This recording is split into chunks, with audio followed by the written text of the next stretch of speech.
If you ask the average Christian, how did Paul make a living? They would probably tell you that he was a tent maker.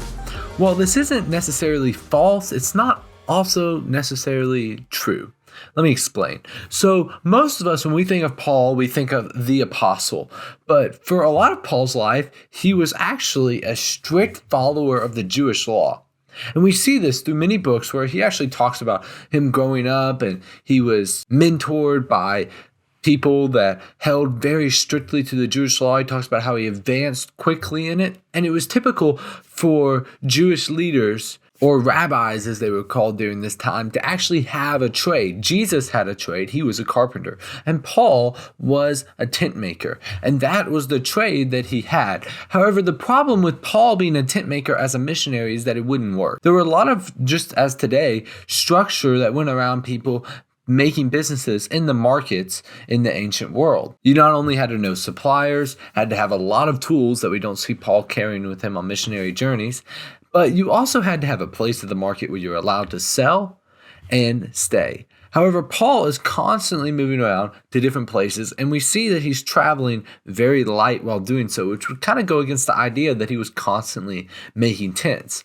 No, rather, we actually see scripture where Paul is being supported by other people in the church with this very standard missionary model that we carry today of giving people monthly support. Paul would have probably gotten more lump sum because you can't just give online like we're able to nowadays, in order to support his missionary journey. Jesus, we see in the book of Luke, received the same thing, that some of his followers were giving him money in order for him to sustain his ministry. But Paul did make tents. Yes, when he went to Corinth and lived there for some time, he actually got connected with some tent makers there. So naturally, in order to fit in with the people that he was trying to minister to, he just used his trade.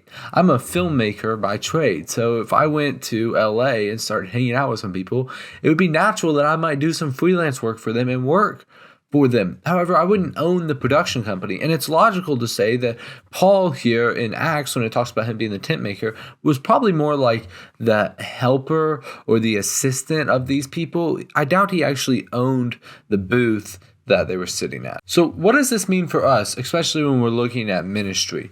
I think there's a very strong biblical case for funding people to be missionaries, from Leviticus, where the people gave to the temple, and then the people that worked there, the Levites, actually got to eat some of the sacrifices that were brought.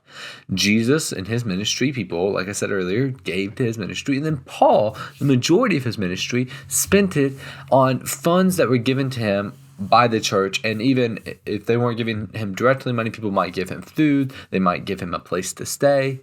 So I think this is a model that we need to have aware of for our church. When some people, I think, are called to be businessmen, are called to live simple lives, as Paul talks about. And that's what God has placed on their heart to do.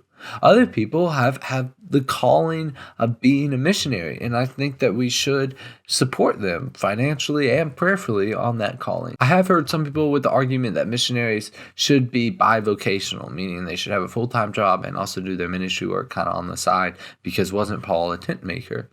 But I think with this idea here that Paul spent the majority of his ministry self-funded, and he was only a tent maker in the places that he was actually able to do that trade, because it took so much to start a tent-making business in the ancient world, that it's logical to say that we today in the modern church should support missionaries that are going out and doing what God has called them to do.